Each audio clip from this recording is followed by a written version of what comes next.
രാഘവമേനോൻ ശ്രദ്ധിച്ചോ? ആളുകൾ അവർക്കാണ് നിങ്ങളെക്കാൾ ഈ യക്ഷിയെ ഒഴിപ്പിക്കേണ്ട ആവശ്യം. ഇത്രയും ആളുകള് ഈ വിവരം എങ്ങനെ അറിഞ്ഞു എന്നാ എനിക്ക് മനസ്സിലാവാത്തത്. ഇവരെല്ലാം ആ മരിച്ച ശങ്കരന്റെ കൂടെ മിനിക്കുട്ടിയെ പോലീസ് സ്റ്റേഷനിൽ കൊണ്ടുപോയി ആക്കിയവരാണ്. ശങ്കരന്റെ അമ്മ അമ്മാളുമാണ് അടുക്കളയിൽ സഹായിച്ചിട്ടുള്ളത്. സ്വന്തമാമേ, പൂജ കഴിഞ്ഞാൽ എന്റെ മിനിക്ക് പിന്നെ ഇങ്ങനത്തെ ദോഷമൊന്നും ഉണ്ടാവില്ലല്ലോ.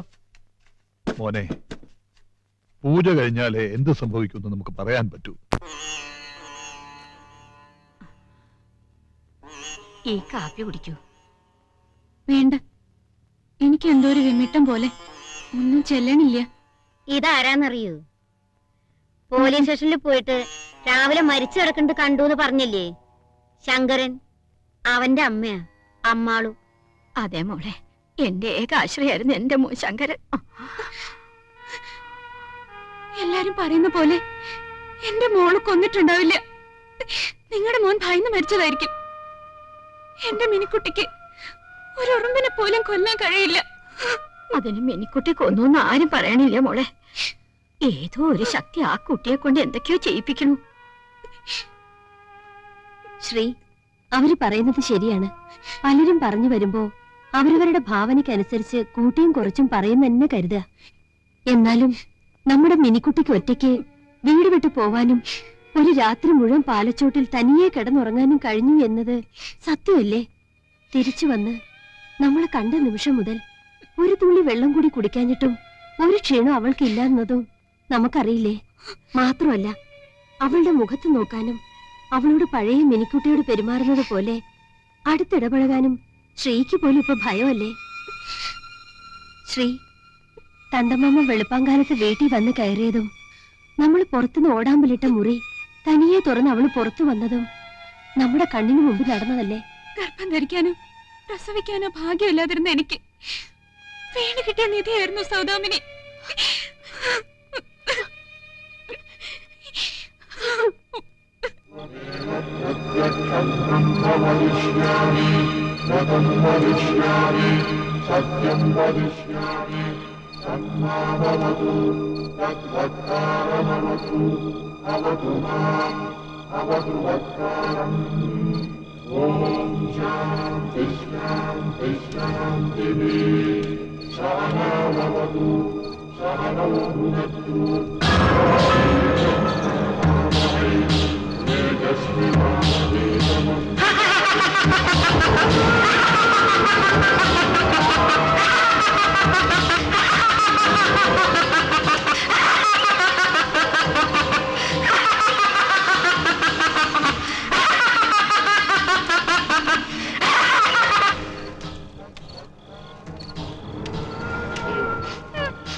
ഇരിക്കാൻ മര്യാദയ്ക്ക് പറഞ്ഞത് കേൾക്ക്. ഇനി ഞാൻ ഉപദ്രവം ചെയ്യില്ല. എന്നെ നശിപ്പിക്കരുത്. എത്രയോ അവസരങ്ങൾ നിനക്ക് തന്നു. നീ ആവശ്യമില്ലാതെ ഉപദ്രവിക്കാൻ ഓടി നടന്നു. എന്നെ വിളിച്ചവരുടെ കൂടെ മാത്രമേ ഞാൻ പോയിട്ടുള്ളൂ. നിനക്കിരിക്കാൻ സ്ഥലവും കാലാകാലം പൂജകളും തന്നുകൊണ്ടിരിക്കുന്ന ഈ കുടുംബം തന്നെ നശിപ്പിക്കുകയല്ലേ നീ ചെയ്തത്? ഇനി ഞാൻ ഉപദ്രവിക്കില്ല. നീ ഇരിക്കാൻ. എന്നെ നശിപ്പിക്കില്ല എന്ന് സത്യം ചെയ്ത ഞാൻ ഇരിക്കാം. ഞാൻ സത്യം ചെയ്തില്ലെങ്കിലും നീ ഇരിക്കും. ഞാൻ ഇരുത്തും. ദാമു, ആ കളത്തിൽ ദർഭവിരിക്കൂ. ശരി.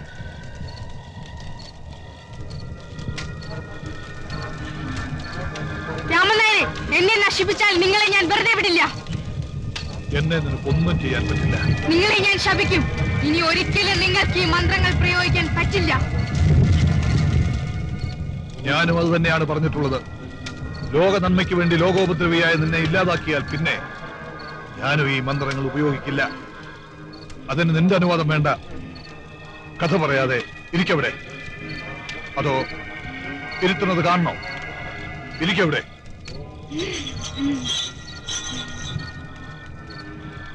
ഗുരുനാഥ, എന്നെ രക്ഷിക്കണേ. ഗുരുനാഥൻ എവിടെ പോകാൻ പറഞ്ഞാൽ ഞാൻ പോയിക്കോളാം. നിന്നെ എനിക്കറിയില്ലേ. നിന്റെ പിത്തലാട്ടമൊന്നും എന്റെ അടുത്ത് വേണ്ട.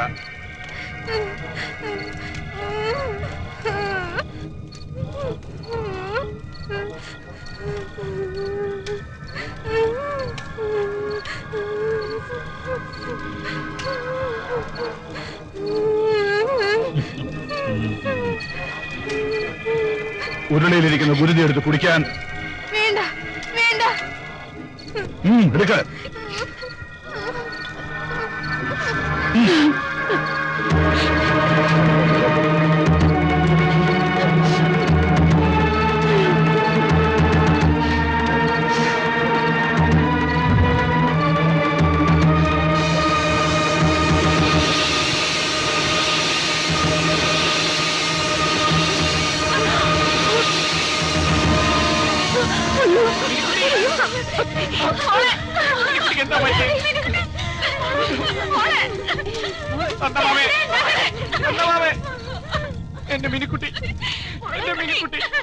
എന്റെ മിനിക്കുട്ടി രക്ഷിക്കുന്നു വെച്ചിട്ടാ ഞാൻ തന്നമാമയെ തെരഞ്ഞു വന്നത്.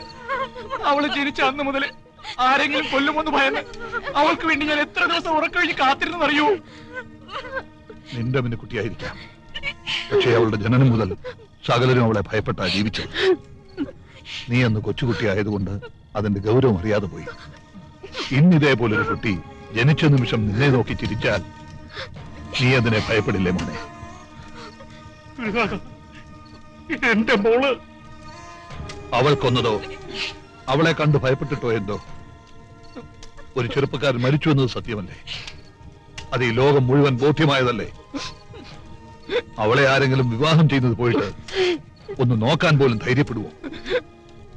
ജനിച്ചെന്നു മുതൽ ജീവനേക്കാൾ സ്നേഹിച്ച നിനക്ക് പോലും ഇന്നലെ മുതൽ അവളോട് ഒരുതരം ഭയമല്ലേ തോന്നിയത്? നീ പറഞ്ഞ മാതിരി ആരും അവളെ കൊല്ലാതിരിക്കാൻ പെറ്റമ്മയേക്കാൾ അവളെ രാവും പകലും സൂക്ഷിച്ചു വളർത്തിയ ഈ ശ്രീദേവി പോലും അവസാനം അവളെ ഒന്ന് നോക്കാൻ ഭയപ്പെട്ടു. അവൾ മരിച്ചതുകൊണ്ട് ഇനിയും നിങ്ങൾ അവളെ സ്നേഹിക്കും. പക്ഷെ ജീവിച്ചിരുന്നാൽ തീർച്ചയായും അവളെ ഈ ലോകർ മാത്രമല്ല, നീയും നിന്റെ അമ്മയും കൂടെ ഭയപ്പെടും. അവളിപ്പോൾ ഭാഗ്യവതിയാണ്. എല്ലാവരാലും വെറുക്കപ്പെട്ട് സ്വയം ജീവനൊടുക്കി ഇനിയൊരു ശപിക്കപ്പെട്ട ജന്മത്തിനു വേണ്ടി കാത്തു നിൽക്കാതെ അവൾ ജീവൻ മുക്തിയായല്ലോ. തന്തമാമേ, വേറെ ഒരു വഴിയില്ലേ? ഉണ്ട്. ഇനിയും നിങ്ങൾ അവളെ സ്നേഹിക്കുമെങ്കിൽ, ഈ സൗദാമിനിയെ നിറഞ്ഞ മനസ്സോടെ നിങ്ങൾ സ്വീകരിക്കുമെങ്കിൽ, എങ്കിലൊരു വഴിയുണ്ട്.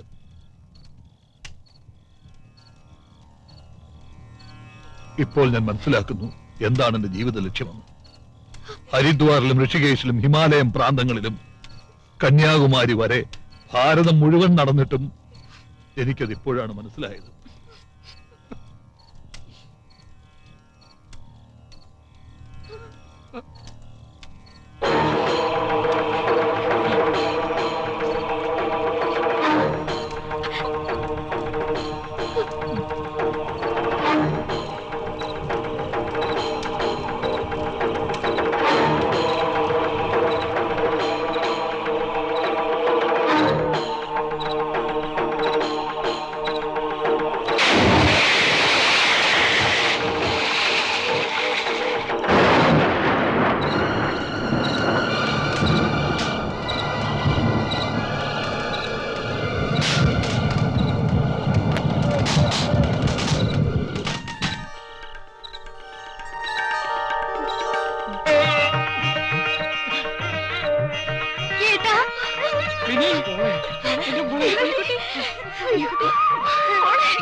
മിനിക്കുട്ടി